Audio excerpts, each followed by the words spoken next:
नमो ॐ विष्णुपादाय कृष्णपृष्ठाय भूतले श्रीमते भक्तिवेदान्त स्वामिनिति नामिने नमस्ते सरस्वती देवे गौरवाणी प्रचारिणे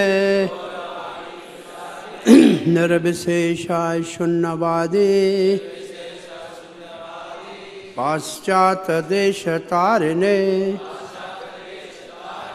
गुरवे गौरचंद्राय राधिकाय तदालये कृष्णाय कृष्ण भक्ताय तद्भक्ताय नमो नमः। ओम नमो भगवते वासुदेवाय।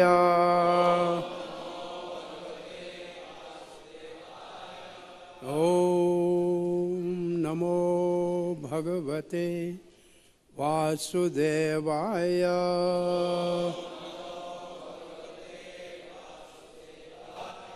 ओम नमो भगवते वासुदेवाय।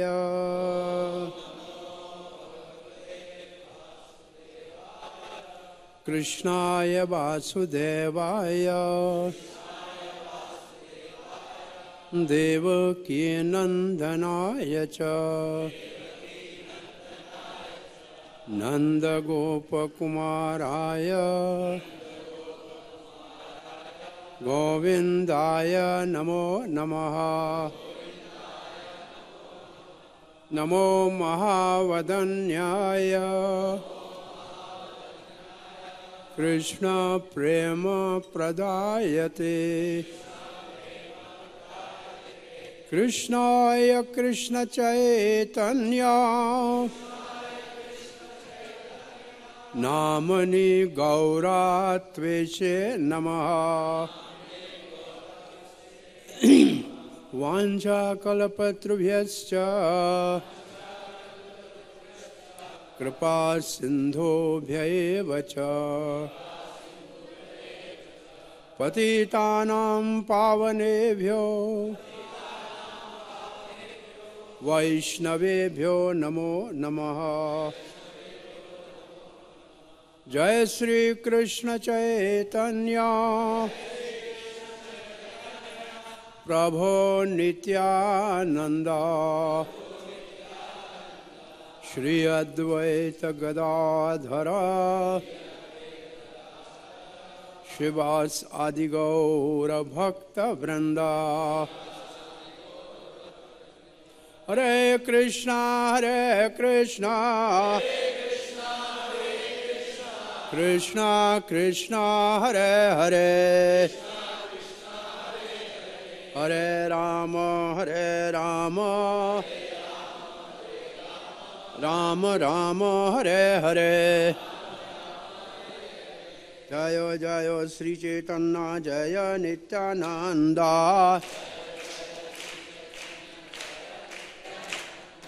जय अद्वैत चंद्र जय गौर भक्त वृंदा। जय जय श्री चैतन्य जय नित्यानंद।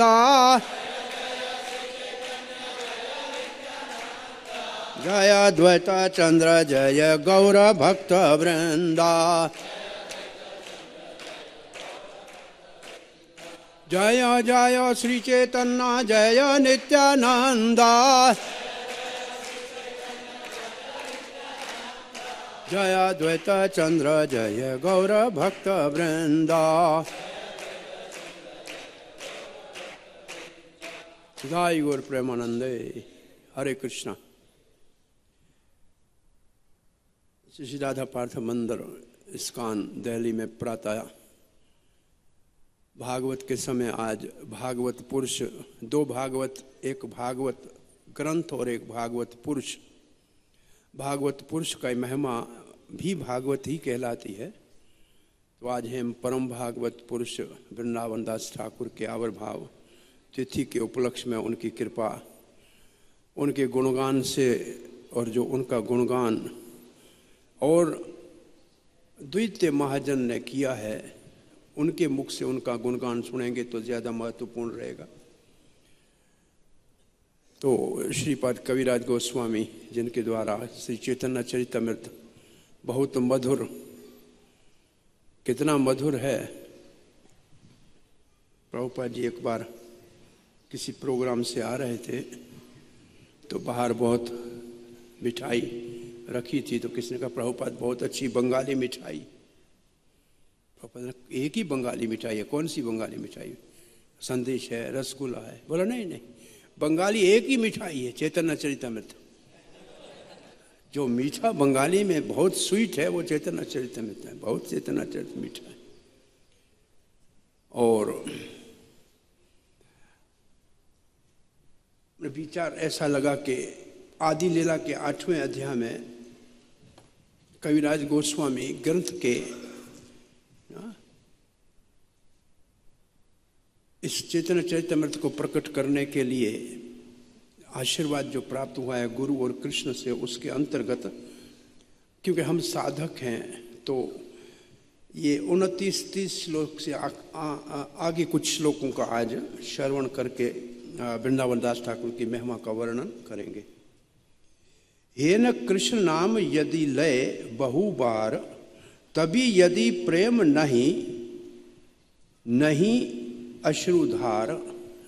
आप अपने से पूछ लीजिए, हम रोज रोज बार बार हरे कृष्ण जपते हैं, फिर भी आंखों से अगर अश्रुधारा नहीं बहते हैं तो क्या कारण है? नहीं बह रहे हैं ना, तो कारण क्या है? कविराज कहते हैं तभी जाने अपराध तहाते परचूर।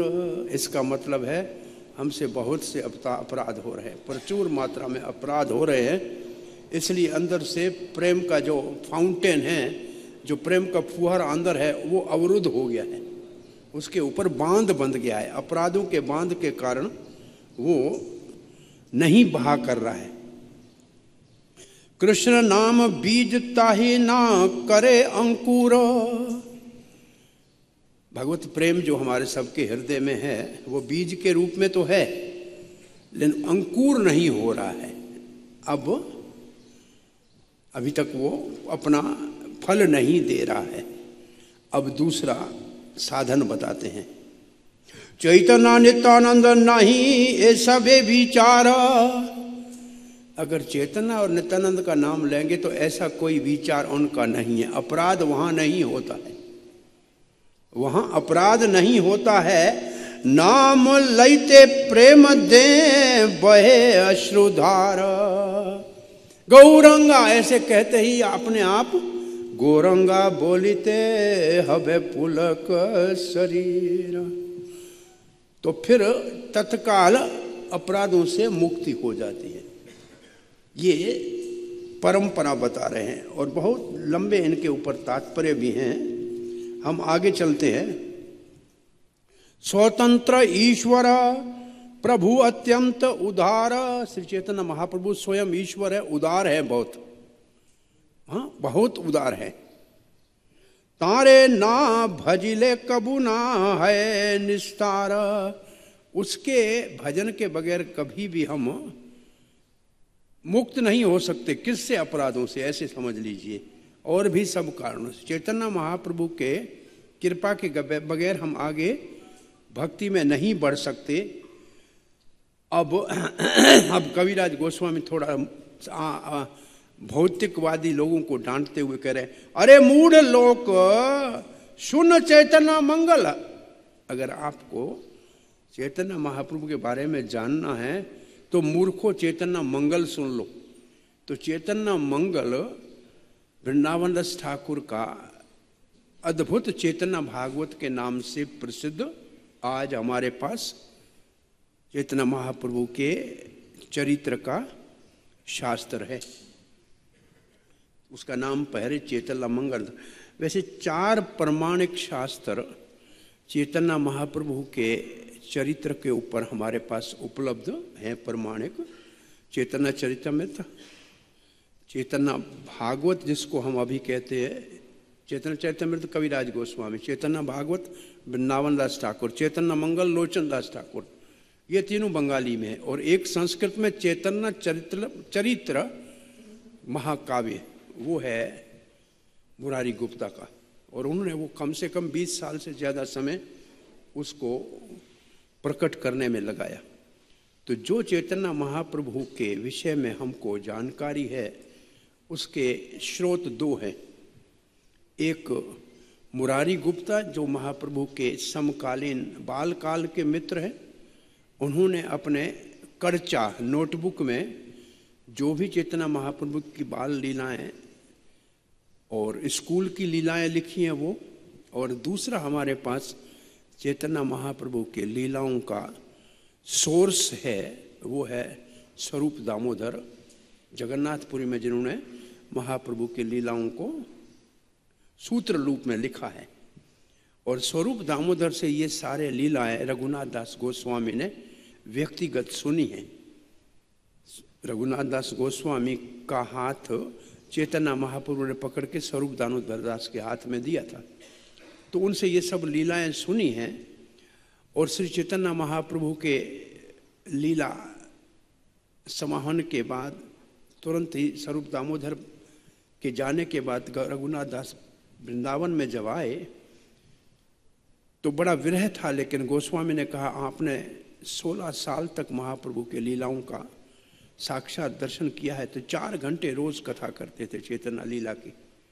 उस लीला को कविराज गोस्वामी ने सुना है और उसी को फिर कविराज गोस्वामी ने उन सब की कृपा से हमारे को चैतन्य चरितमृत के रूप में प्रकट करके दिया है।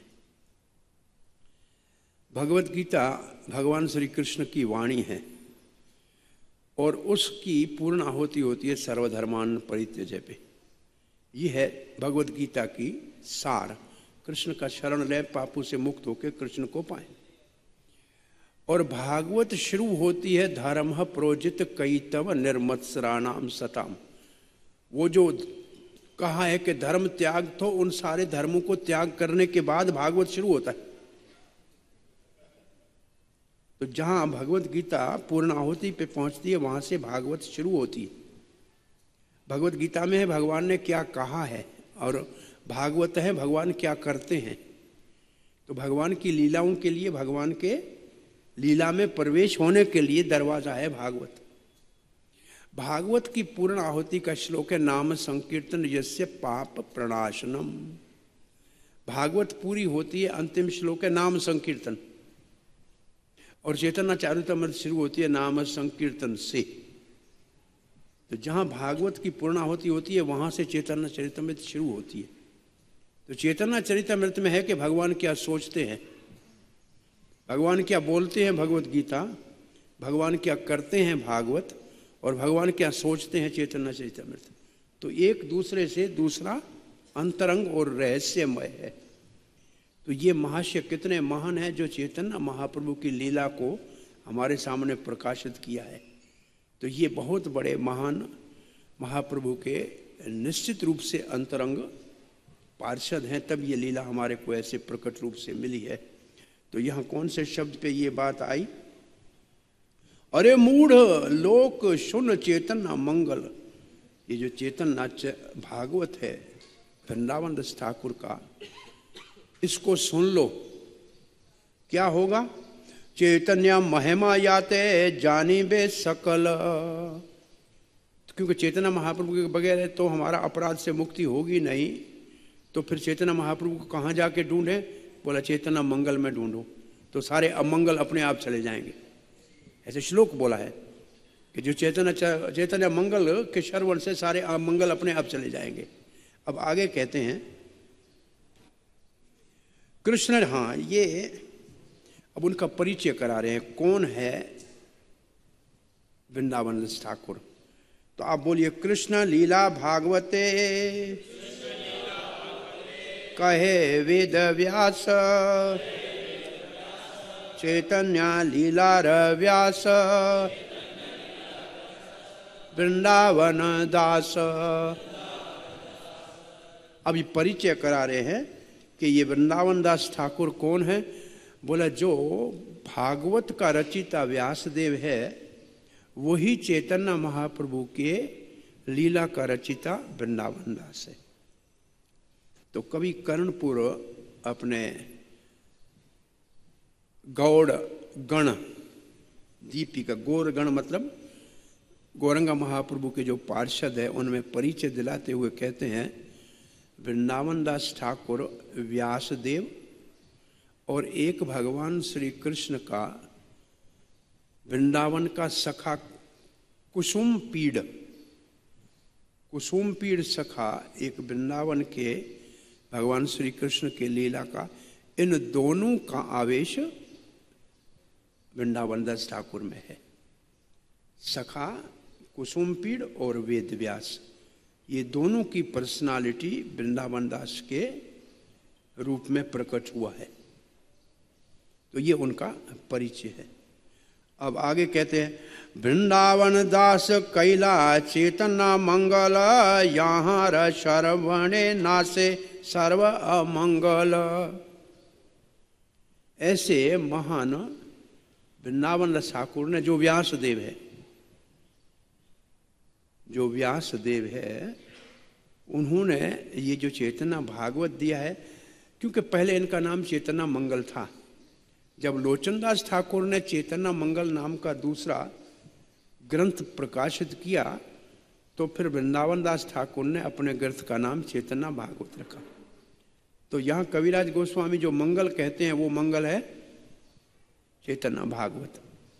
31 साल की आयु में उन्होंने ये लिख के तैयार किया। 31 साल की आयु में ही ये तैयार हो गया था। और देनोड नाम का एक ग्राम है वहाँ, तो ये कथा आएगी।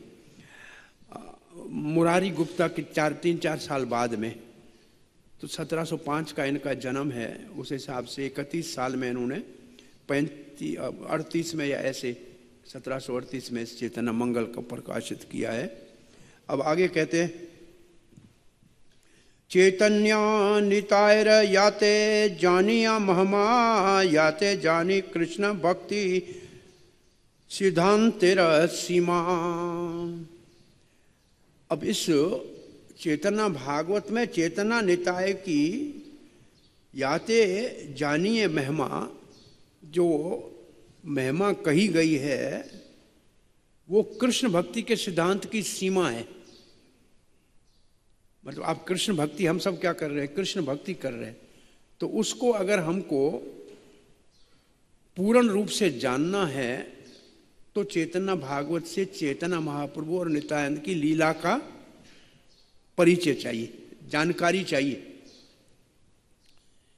वैसे श्रीमद् भागवत के जो मुख्य श्लोक है वो चैतन्य चरितमृत और चेतना भागवत में उद्धृत हैं, और वो जैसे उद्धृत हैं उसी से भागवत की महिमा समझ में आ सकती है कि चैतन्य महाप्रभु ने उन श्लोकों का भाव कैसे। अगर भागवत के श्लोकों का रसास्वादन करना है तो चैतन्य चरितमृत में और भागवत में जो उद्धृत हैं वो महाप्रभु ने उनको कैसे समझा है, ऐसा और कहीं नहीं मिलेगा। तो असल में वो जो कृष्ण भक्ति का सीमा है सिद्धांत की, वो यहाँ से प्राप्त होती है। आगे कविराज गोस्वामी लिखते हैं भागवते यत भक्ति सिद्धांतेर सार, लिखिया छे यहाँ जाने करिया उधार। इस वृंदावन दास ठाकुर की भागवत के अंदर जो भक्ति के सिद्धांत है वो सारे के सारे प्रकट हुए। चैतन्य मंगल सुनी यदे पाषंडी यवन, स्नेह महावैष्णव से ही महावैष्णव है तत्क्षण। कि चैतन्य भागवत भगवान श्री कृष्ण का मंदिर है, जो इसमें प्रवेश करेगा वो भगवान को दर्शन कर पाएगा। ऐसे कोई पाखंडी, कोई नास्तिक, कोई मलेच्छ भी इस महाप्रभु के दया करुणामय चरित्र को सुन लेगा तो शीघ्र ही भागवत हो जाएगा। श्री प्रभुपाद जी जब जलदूत पे जा रहे थे तो उनके साथ चैतन्य चरितमृत का शास्त्र था। और चैतन्य चरित ही भागवत साथ में बैग में था, पेटियों में था, और चैतन्य चरितमृत उनके अपने रस आस्वादन के लिए था। और इस चैतन्य महाप्रभु के ही नाम, पंच तत्व और महिमा से बड़े बड़े पाश्चात्य देश के नास्तिक और मलेच्छ लोग कृष्ण भक्ति को प्राप्त हुए हैं। ये चैतन्य महाप्रभु की कृपा। गौरवाणी प्रचारणे, तो गौरवाणी और गौर शक्ति, चैतन्य महाप्रभु की शक्ति और कृष्ण चैतन्य महाप्रभु की वाणी से ही इन लोगों का उद्धार शिला प्रभुपाद जी ने किया है। श्री राधा पार्षदार्थी की, गौर निताय सीताराम लक्ष्मण हनुमान की। अब इस पुस्तक के बारे कविराज गोस्वामी कह रहे हैं, जो कह रहे हैं वो मानुष्य रचित नार ऐछे ग्रंथ धन्य। ये किसी इंसान का रचित पुस्तक नहीं लग रहा है, मानव का रचित पुस्तक नहीं लग रहा है। वृंदावन दास मुखे वक्ता श्री चैतन्य, वृंदावन दास के मुख से चैतन्य महाप्रभु बोल रहे हैं।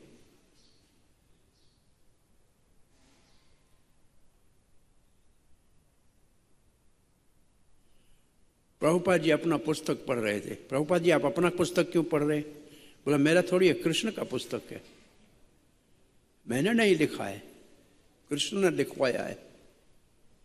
प्रभुपाद जी ने ऐसे उत्तर दिया।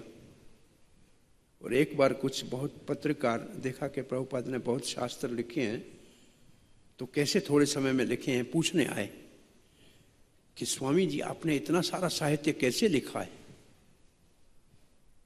तो प्रभुपाद जी शांत रहे, क्योंकि अपनी महिमा सुनना वैष्णव को अच्छा नहीं लगता। लेकिन प्रभुपाद के शिष्य बड़े उत्साहित थे। बोला इंस्पायर्ड बाय गॉड, भगवान ने इनको प्रेरणा दी। तो पत्रकार ने कहा प्रेरणा तो आज तक इतिहास में भगवान ने सिर्फ मूसा को दिया था, मूसे को, उसके अलावा किसी को दिया नहीं है।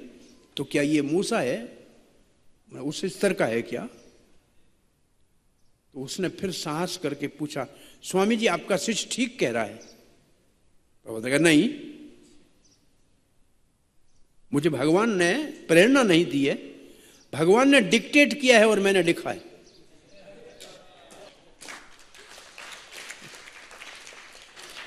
अब बेचारा अपना सारा सामान ले और पत्रिका चला गया। अब क्या पूछूं? फिर कुछ पूछने के लिए नहीं रहा। तो यहां प्रभुपाद ने अपने मत से नहीं कहा, ये जैसे कविराज कह रहे हैं कि वृंदावन दास के मुख से चैतन्य महाप्रभु बोल रहे हैं, ऐसे श्रील प्रभुपाद जी मुख से कृष्ण ने भागवत को प्रकट कराया है। ऐसे श्रील प्रभुपाद जी दो स्थानों पे ऐसे कहा है कि मैं ऊपर से भगवान श्री कृष्ण के कहने के ऊपर अंग्रेजी, हिंदी और बंगाली भाषा में कृष्ण भक्ति को स्थापित करने के लिए भेजा गया हूं और अब मैं जा रहा हूं। अंग्रेजी में तो भागवत ये शास्त्र दे के किया, बंगाली में मायापुर को हेडक्वार्टर बनाया तो बंगाल में प्रचलित हो गया, और वृंदावन के केंद्र बनाने से हिंदी भाषा में स्थापित कर लिया। देखें ये अपना कार्य पूरा करके फिर गए यहाँ से। और ये 67 में प्रभुपाद जी ने ऐसे गीता सराफ को कहा था, जिन्होंने वृंदावन का अपना जो कृष्ण बलराम मंदिर का भूमि दान किया था, उनको ऐसे कहा था इस काम के लिए मैं ऊपर से आया था, ये काम किया, अब जा रहा हूँ। और उन्होंने देवी शक्ति माता जी को जब ये बताया था तो माता समझ नहीं पाई, लेकिन पता नहीं कि इतना जल्दी प्रभुपाद जी चले जाएंगे। बाद में ऐसे लग रहा है कि उन्होंने अपना परिचय दिया था। तो यहाँ जो लिखा है कि वृंदावन दास ठाकुर के मुख से चैतन्य महाप्रभु बोल रहे हैं, इसको बोलते हैं कि जो शुद्ध भक्त है वो,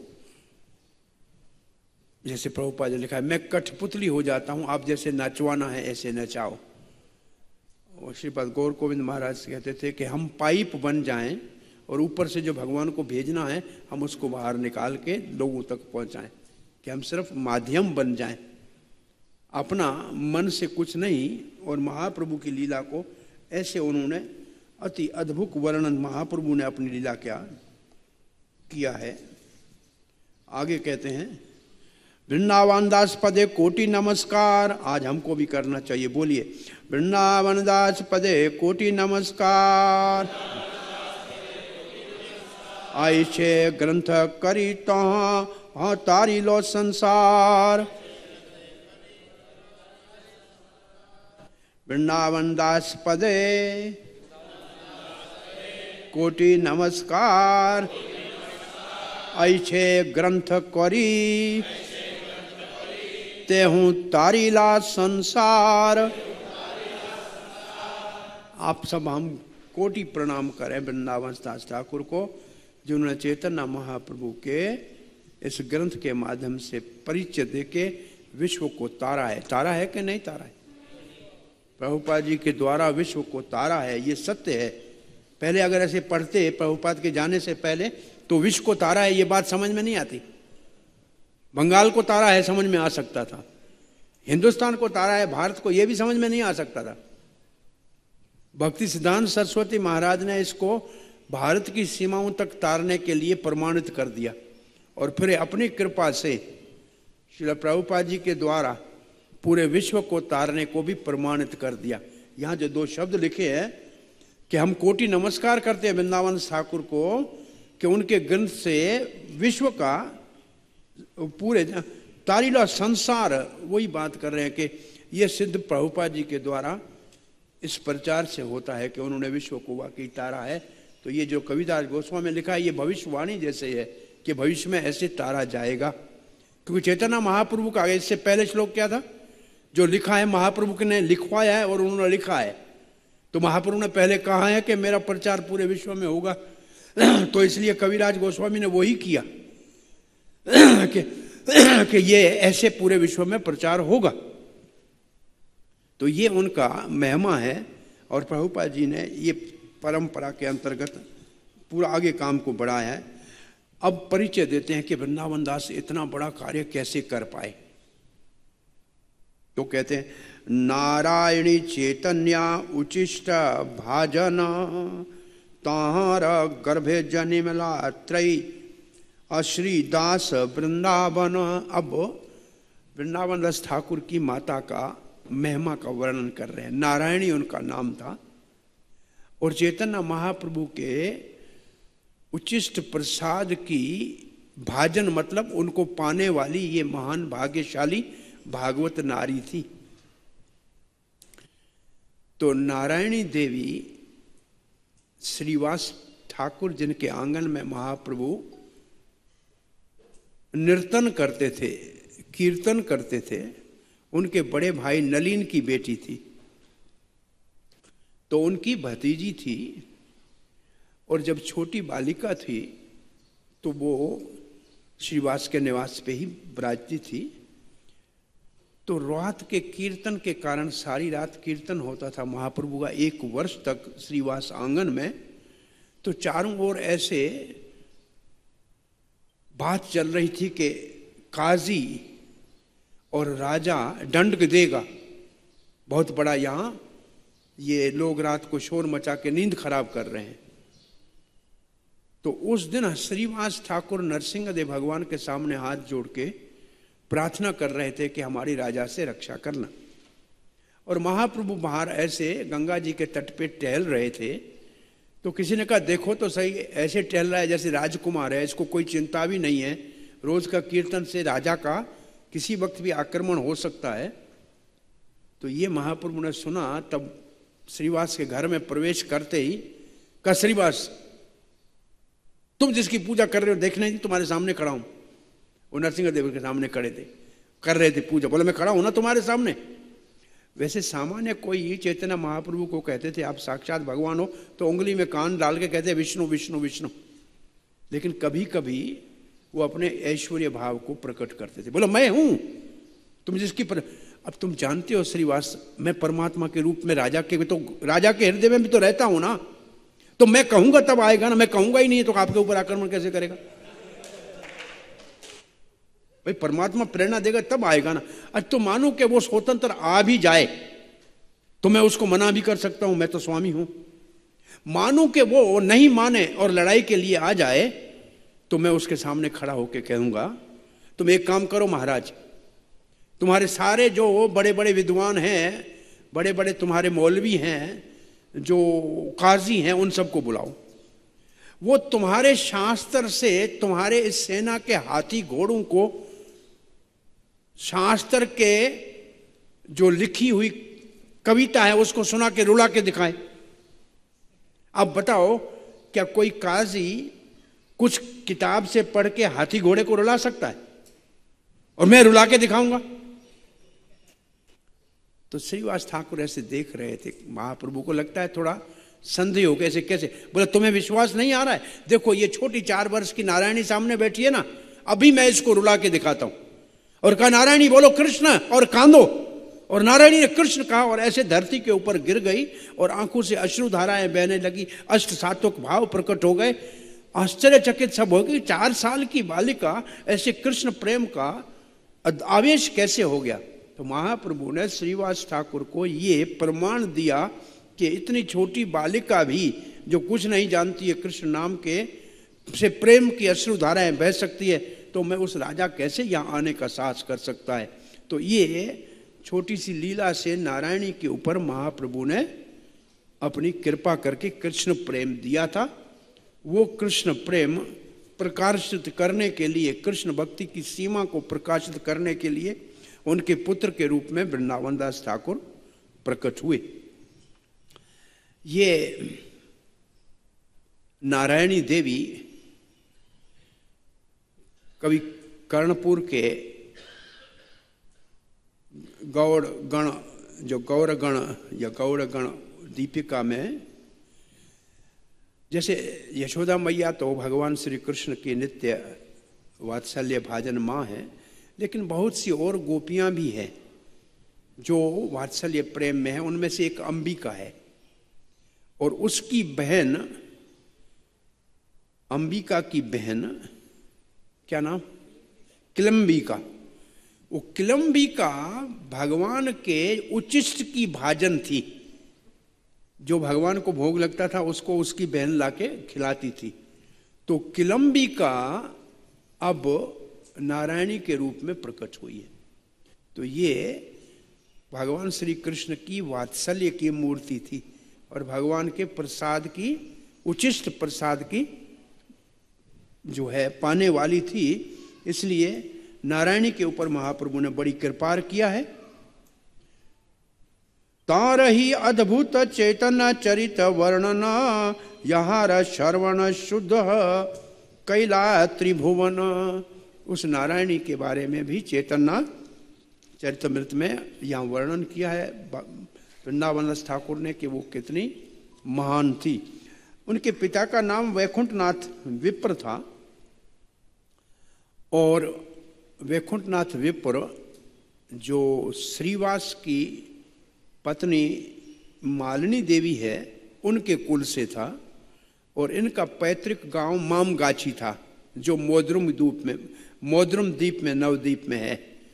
तो नारायण जी के विवाह के बाद वो वैकुंठ विप्र के साथ मामगाछी में रहते थे। मामगाछी में आज भी निताय गौर जो पूजित थे वृंदावन दास ठाकुर से, वो विग्रह वहाँ है।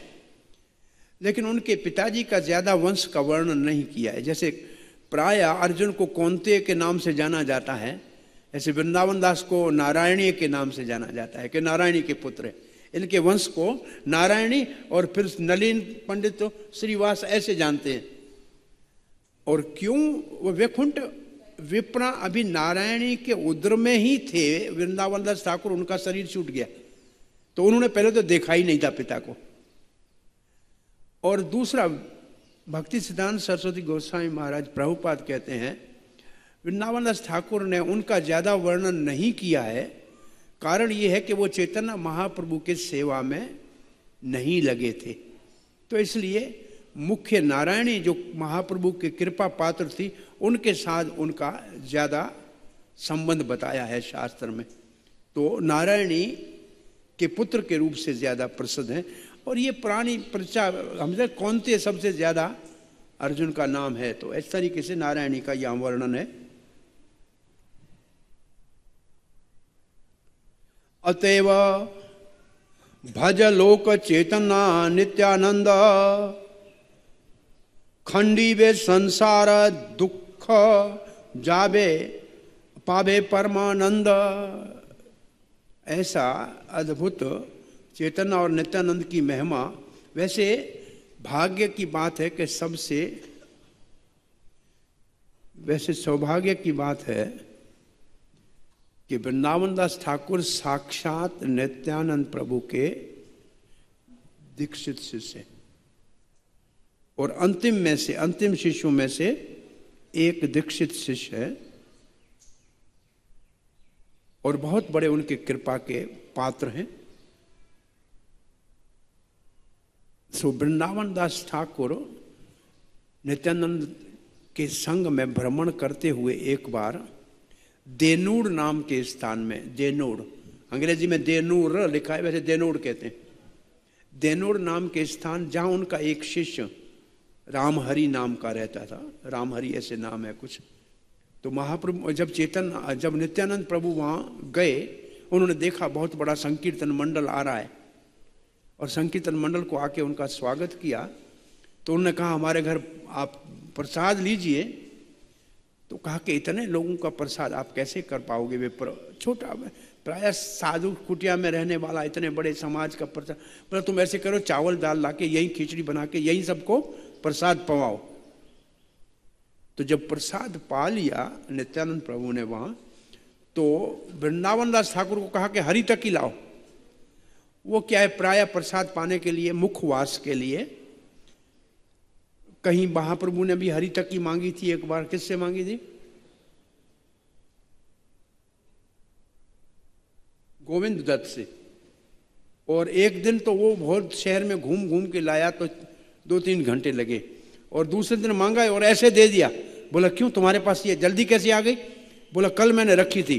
बोला तुम संग्रह करते हो, तुम अब गृहस्थी बनना पड़ेगा, तुम साधु नहीं रह सकते, ब्रह्मचारी नहीं रह सकते। महाप्रभु ने उसको ऐसे कहा, बेचारा रोने लगा। बोला ऐसे क्यों करे महाप्रभु?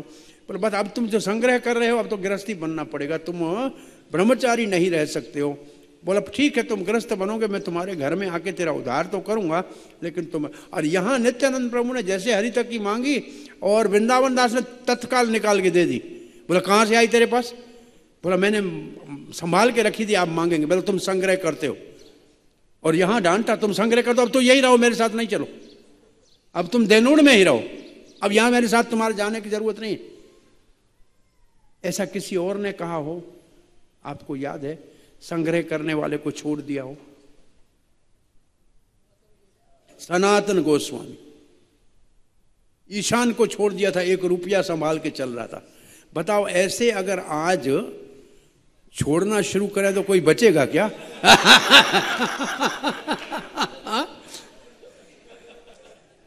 अब स्टैंडर्ड देखो ना महाप्रभु के भक्तों का। अरे भगवान के, कृष्ण के ऊपर विश्वास नहीं है कि खिलाएगा,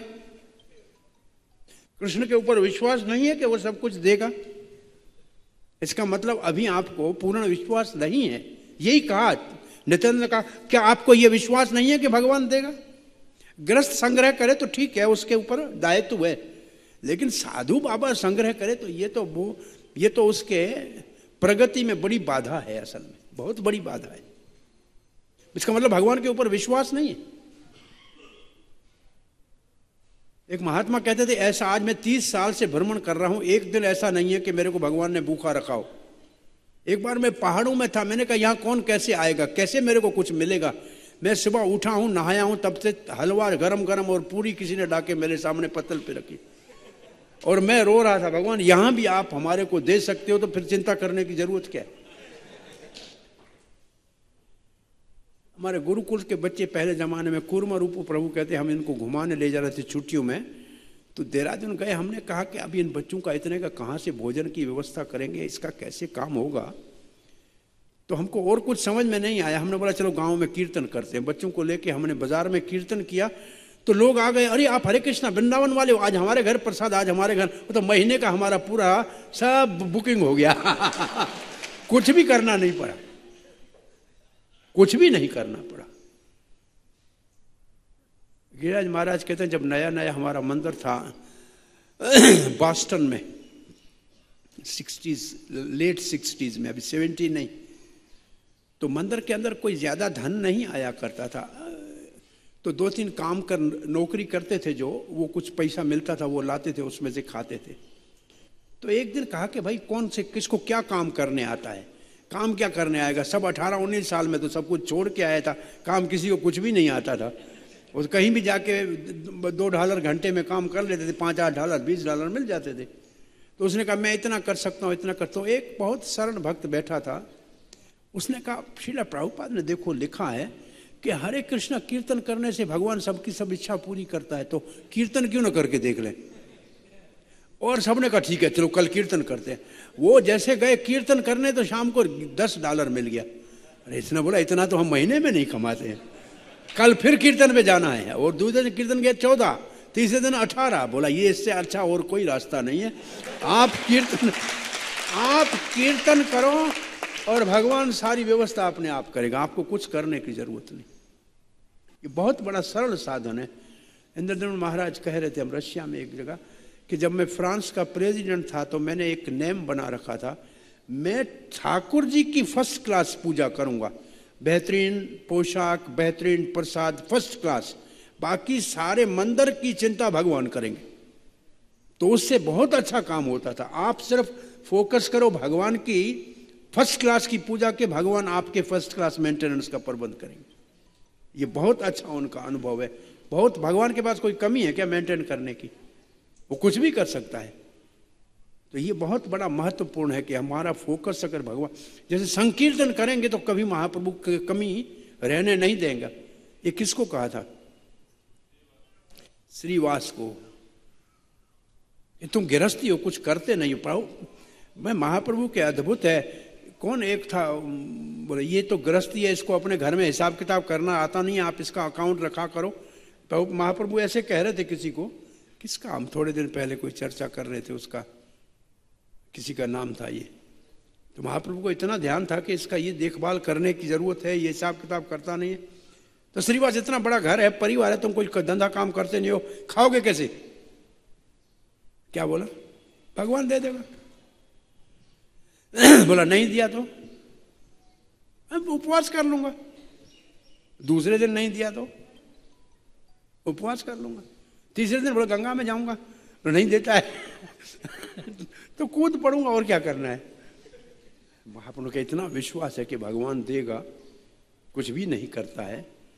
तो सुन, ऐसा संभव है कि कभी लक्ष्मी को भीख मांगने जाना पड़े, लेकिन श्रीवास तेरे घर में किसी चीज की कमी नहीं होगी, तेरा घर में सदा अन्न का हर चीज परिपूर्ण रूप से। प्रभुपाद जी भागवत के 10वें स्कंद के दूसरे अध्याय में लिखते हैं कि हमारे सैकड़ों ऐसे भक्त हैं जिनका कोई भी कहीं एक स्थायी काम धंधा नहीं है, लेकिन भगवान श्री कृष्ण उनको ऑपुलेंटली मेंटेन कर रहा है। बोला बड़े ऑपुलेंटली का मतलब बड़े, एक परपट, बड़ा अच्छा परपट है, कभी पढ़ के देखना कि हंड्रेड्स, सैकड़ों ऐसे भक्त हैं, कोई स्थायी कार्य नहीं है, धंधा नहीं है, लेकिन वो भगवान की सेवा कर रहे हैं और भगवान श्री कृष्ण उनको बहुत ही वैभव के साथ उनकी सारी देखभाल कर रहा है। हरे कृष्णा। उस जमाने के में भक्तों के पास पैसा नहीं था, धन नहीं था, लेकिन उनका प्रसाद फर्स्ट क्लास था। केवल मक्खन में बनता था और रबड़ी के साथ और क्रीम के साथ। आप पुराने प्रसाद का कैसे बनाते हैं आप देखें ना तो हमको ऐसे कहना पड़ता है कि उनके विश्वास भगवान के ऊपर इतना था कि पैसा नहीं था लेकिन प्रसाद फर्स्ट क्लास था। और सामान्य पूरी दुनिया की बात कर रहा हूं, किसी एक ही नहीं, सिद्धांत की बात कर रहा हूं। अब हमारे पास पैसा आ गया है लेकिन प्रसाद फर्स्ट क्लास नहीं हो पा रहा। पहले भक्त गरीब थे, प्रसाद शाहूकार था। अब भक्त शाहूकार है, प्रसाद गरीब है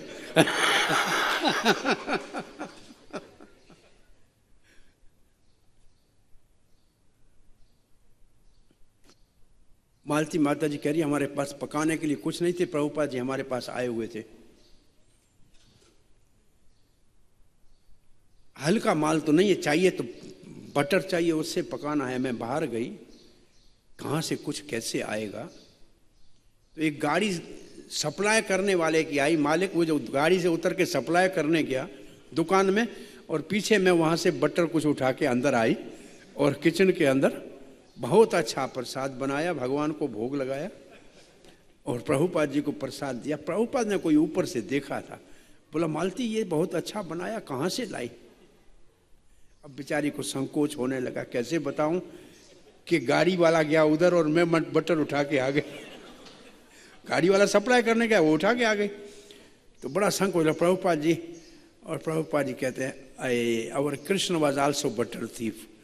ये हमारा भाई कृष्ण भाई मक्खन चुरा था, तुम भी चुरा के आई, क्या कर सकते हैं। वो भी मक्खन चोर था। ये सच्ची घटना है। मालती और श्याम सुंदर कहते हैं कि जब दूसरा मंदिर खोल रहे थे सैन फ्रांसिस्को में, तो हमारा काम बढ़ गया, सर्दी आने लगी, बिछाने के लिए कुछ था नहीं, पैसा भी नहीं था। हम सुबह मंगल आरती तो अभी होती थी नहीं, 6-7 बजे जाते थे, सवेरे तोड़े। हमने कहा कैसे करो भगवान, कैसे पैसा आएगा, ये सब काम करना है, राशन नहीं है, हम जाएं तो कहीं हवा से डॉलर उड़ते हुए आ रहे 100-100 के। हम इकट्ठे किए, जितने हमसे हुए उतने इकट्ठे कर लिए। तब कहा कि भगवान की सेवा करने के लिए पैसा हवा में उड़ता हुआ आता है, केवल कैच करना है। इन भक्तों के जीवन में ये सच्ची घटनाएं हैं, कोई उन्होंने अपना अनुभव बताया। तो आज भी ये विश्वास करना चाहिए। तो नित्यानंद प्रभु कहते हैं आपने हरिता की इतनी तत्काल कैसे दी? बोला आपके लिए रखी थी। बोला आप मेरे साथ जाने के लिए नहीं, आप यहीं देनौर में रुको। तो वो नाराज तो नहीं थे, असल में एक कृपा की कि देनौर में रुक के उन्होंने चैतन्य भागवत को प्रकट किया, वहीं वो रहे। और फिर उन्होंने कृपा से उनके जो है चैतन्य भागवत को लिखने का वहाँ ये सब लीला का कार्य हुआ है। वृंदावन दास कैला चेतना मंगल, तहा ते चेतना लीला वर्णिला सकल। सूतर करी सब लीला करिला ग्रंथना, पाछे विस्तारिला तहार कैला विवरण। अब ये कविराज गोस्वामी कहते हैं वैसे चेतन बहुत सुंदर, उन्होंने जब पुस्तक लिख लिया तो जब नित्यानंद के लीला लिखने के ऊपर आए तो उनका अपना गुरुदेव भी था और उनके बहुत प्रेम था, तो वो नित्यानंद चरित्र लिखते लिखते ग्रंथ बहुत बड़ा हो गया।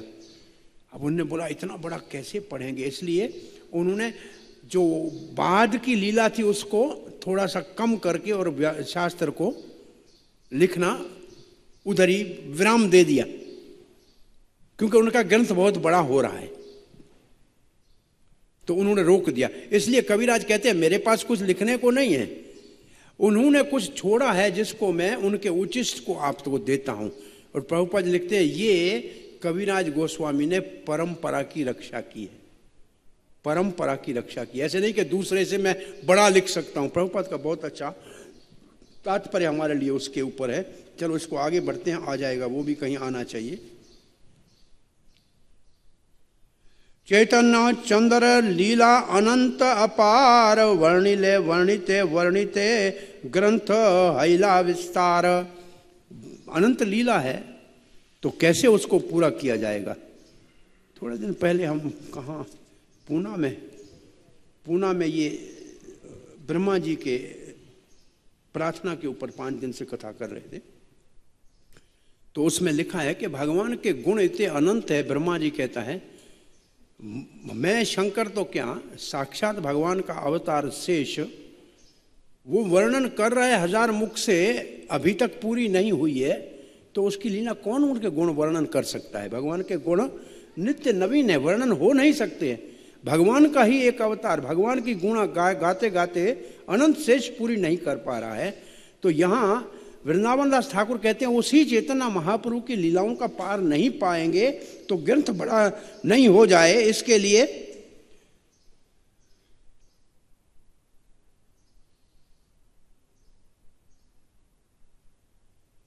कहाँ चला गया मैं, और जगह पे ये आ गया।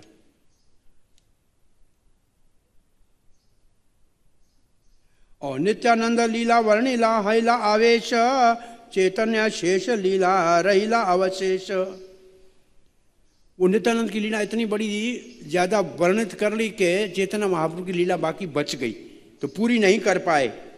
से ही सबल लीलार सुनीते विवरण, वृंदावन वासी भक्तेरा उत्कंठ मन। अब कविराज गोस्वामी कहते हैं कि वृंदावन वासी मतलब जो गोस्वामी छे थे, उन्होंने मेरे को आशीर्वाद दिया कि जो शेष लीला बच गई है चैतन्य महाप्रभु की, जो वृंदावन दास वर्णन नहीं कर पाए हैं, उसको अब आप प्रकट करो। वृंदावन कल्प द्रुम स्वर्ण सदन, महायोग पीठ ठाई रतन सिंहासन। अब तो वृंदावन की महिमा कहते हैं, और भाव ये है कि यहाँ जब रघुनाथ दास स्वरूप के मुख से मैंने लीला सुनी है,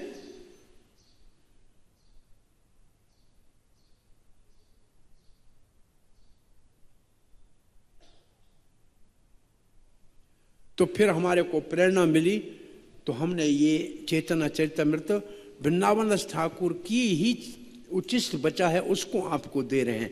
इसके कहने का भाव ये है, एक तो परंपरा की रक्षा की, जैसे हम इसका उदाहरण, जैसे दूसरा ये उदाहरण है, व्यासदेव तो भगवान का अवतार है ना सारे शास्त्रों को प्रकाशित करने के लिए। तो फिर वेद व्यास जी सारे शास्त्र लिखने के बाद भी अशांत थे। भागवत में हम जानते हैं कि नारद जी ने आके उनको भागवत के प्रकट करने की प्रेरणा दी। तो क्या व्यासदेव भगवान के अवतार को मालूम नहीं है कि भागवत देने की जरूरत है?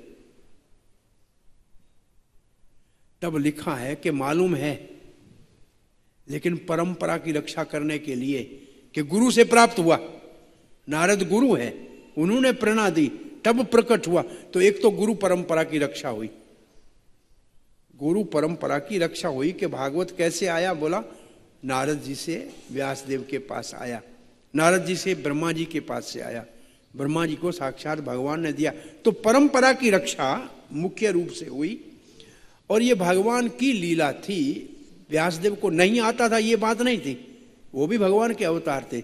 लेकिन और फिर आगे जब सुनते हैं भागवत के महात्म में, तो नारद जी भी भक्ति को के पुत्रों को सचेत करने में असफल रहा। वेद पढ़ाने के बाद सनक आदि ऋषियों ने उनको भागवत सुनाई, क्योंकि भागवत सुनानी चाहिए ना। तो आपको मालूम है भागवत, मुझे मालूम तो है भागवत, भागवत और वेद में अंतर क्या है? सनक आदि ऋषि कहते हैं जैसे आम के पेड़ में और आम के फल में अंतर है। आम के पेड़ में रस तो होता है, लेकिन आम में चाकू मारने से पेड़ में नहीं आएगा, फल से मिलेगा। ऐसे वेद कल्प वृक्ष है, लेकिन उसका पका हुआ फल भागवतम है। तो वो रस पेड़ से नहीं मिलेगा, फल से मिलेगा। इसलिए भागवत का श्रवण करना चाहिए। ये सिद्धांत है।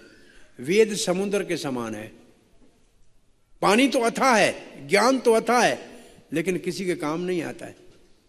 न कोई समुद्र का पानी पी सकता है, न खेती कर सकता है।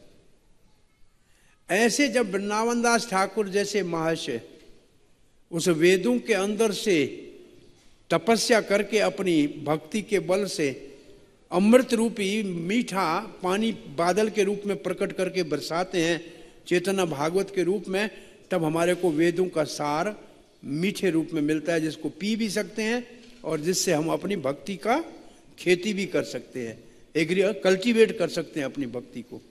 तो ऐसे कहते हैं वेदों को सीधा सा समझना बहुत मुश्किल है, वो सागर से तुलना दी जाती है। और वृंदावन दास ठाकुर आदि ऐसे प्रभुपाद जी, ये तो है बादल, और इन्होंने अपनी तपस्या से भक्ति के सार को वेदों से प्रकट किया। ये भक्ति वेदांत, वेद से भक्ति को प्रकट करके और फिर शास्त्र के रूप में प्रकाशित करके हमको उपलब्ध कर दिया।